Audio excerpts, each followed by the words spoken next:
If you've known me for several years, you probably know that World Trigger is a big part of my life. Team ODAR's abridged series with the unfortunate name World Triggered is one of the first times I've lent my voice acting skills to an animated character online and made it public. The aforementioned parody is one of the longest collaborative projects I've worked on, and the experience has allowed me to greatly improve my editing skills. The strategically oriented battles of the series are stimulating for the mind, while the collectivist message and the slow build to the protagonist's self-improvement have made my read-through a cathartic experience time and time again. And best of all, I am member of the unofficial Osamu Mikimo fan club number 69. So I suppose it's no surprise that I want to talk about one of its themes, since it came back from the hiatus.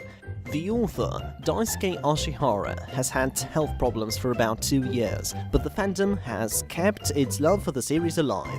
I don't think it would be an exaggeration to say it's mostly due to the efforts of its letterer, Annalise Chrisman. And I want to be active in that fandom too. I really enjoy the series, but I haven't had the chance, I haven't had the time to participate in it actively, since World Trigger Abridged has turned out to be a, more ambitious project than I could manage. But I feel like the series has some undiscussed themes that are worth discussing, like its portrayal of oppressed people and their allies working in a xenophobic society. Do you think that this is a theme worth discussing, Miyoshi? Well, I don't know about that, but it sure would be important if we're talking about border, because border is really important. I'm really a fan of border, and it would be so cool if we discuss border on Manga Mosaic, but because it really should be about border. Border. We should discuss border, just border. People from border working in border. Border is border. Border. Background. The Earth, but in particular one city, has been invaded by aliens from other worlds, which we call neighbors. Border is a paramilitary organization which fights off such invasions. But one day, a neighbor called Yuma comes to Earth in search for his dead father's friend. Against all odds, he actually joins Border to help the friends he made along the way. Osamu, the weakling captain of the unit they form, and a great tactician in training, and in general a person who appears to have a strong sense of justice. It later turns out to be a fear of regret and a frustration with his shortcomings and his inability to take action. And Chika, a pacifist powerhouse. Her high levels of Tryon, which influence the strength of triggers, the border agent's weapons, are a huge asset to the team, but she can't shoot people, which is a problem. Because of her high Tryon, she draws the neighbor's attention to herself, which led to her friend and her brother being abducted, which in turn led to her not valuing her own life. The current goal as a B-rank agent squad is to make it to the away team to visit the neighborhood and rescue the abducted citizens. For this, long story short, they've got to become A-rank agents and raise the rank through participation in Rank Wars, a team tournament. Thoughts? Like it or not, xenophobia has been part of World Trigger for a long time. Yuma is more or less a refugee from a country or planet alien to Japan, and has been very lucky that the first Earthling he encountered was Osamu, who was open-minded enough to sympathize with him. Oh, and yeah, keep in mind that Earth and Japan are basically interchangeable here, since we don't really know what's going on in the other countries in this world, on Earth, I mean, yeah, we have mentions of Canada, and then later two characters identify as Canadians, I guess, but they later turn out to be neighbors. I mean, they earlier turn out to be neighbors, but they assume the guise of Canadian agents who have come as part of an exchange program? I can't remember. Well, regardless, Osamu was a very, very lucky exception for Yuma, because very early on we learn through the example of Miwa Squad that the human race is not only in a war against many neighbor worlds, but in fact many people won't even accept the existence of a neighbor that will be on their side as an ally. Soon after Jin relates to Osamu the various factions in Border, the HQ faction, led by Kido himself, thinks that all neighbors are enemies and must be eliminated. The Shinoda faction is a centrist one, accepting that hashtag not all neighbors are evil, but wanting to protect the city first and foremost. And lastly, we have the Tamakoma branch, which actively seeks contact with neighbors and even has 3 of them in its ranks. This being pretty straightforward, we also learn from supplementary materials that the distribution of agents among the 3 factions is not as equal as you might imagine. Yeah, pretty much everyone outside of Tamakoma is on the neighbor-hating side more or less, and this includes a lot of the people who Yuma and the others are currently friendly with. And think about it for a second. While reading along and seeing how Yuma gets a lot of new pals, we have to keep in mind, in the backs of our heads, that most of these people would choose to lock up, hurt, or even kill Yuma if he outed himself as a neighbor. And that's a scary thought in it, and yet so familiar to those of us who grew up in bigoted communities. While keeping all of this in mind since the fight with Miwa Squad, Osamu's team has to work with the system and compromise on more than several occasions to gain an alliance with Border administration.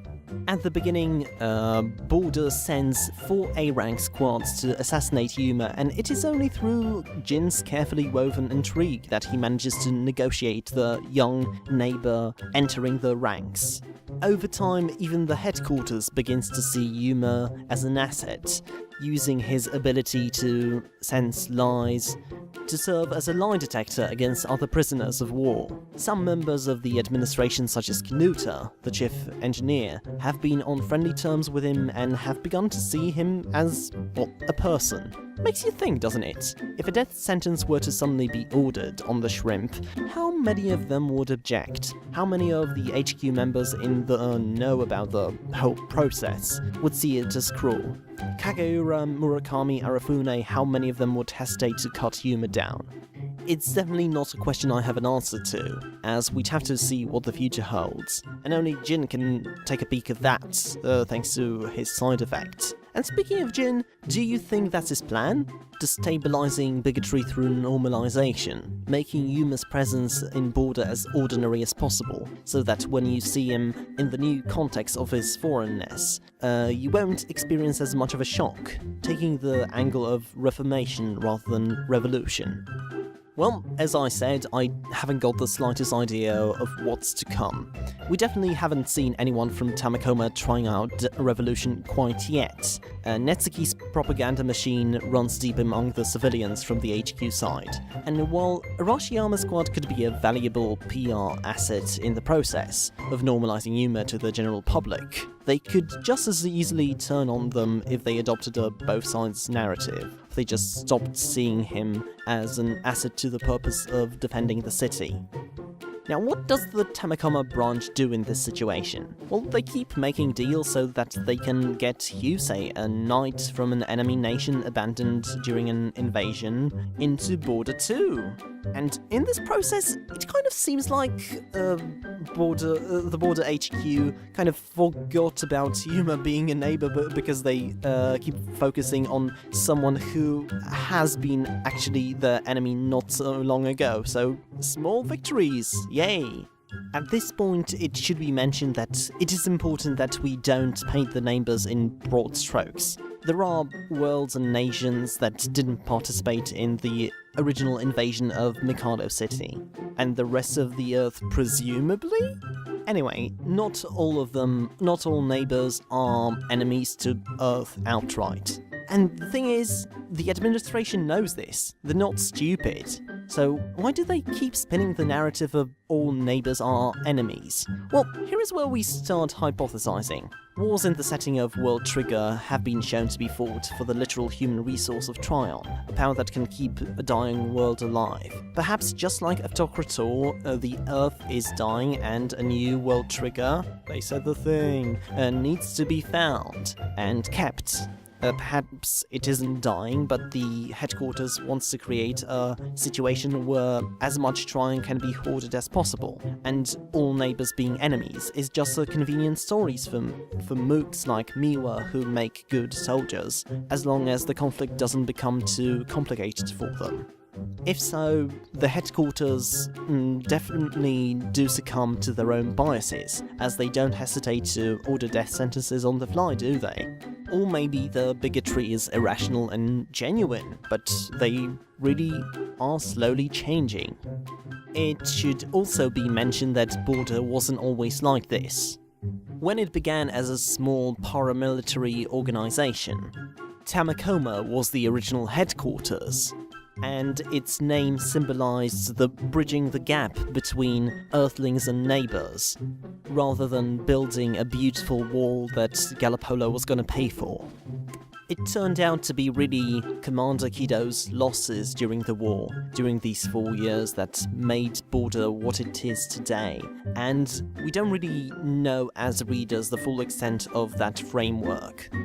But I certainly do hope that when we do get a flashback, that having allowed xenophobia in the free marketplace of ideas will be a part of that framework. As I said, I really don't know what the motivation of Border administration is, but either way, this is a system that Osama's team has to work with to accomplish their goals and survive in the process. So to do that, they have to understand how it works, what motivates its actions, and it is only then that they can change the new world. What is also a system I need to work with is the YouTube algorithm, the dark abyss of sorrows and woes from which videos like these never resurface. To help me navigate it, you can do a number of things, such as subscribe if you haven't already, click the like button down below, or share the video on social media. Be sure to let me know in the comments what perils you see in World Trigger, and see you soon. Whoa, whoa, whoa. Yeah.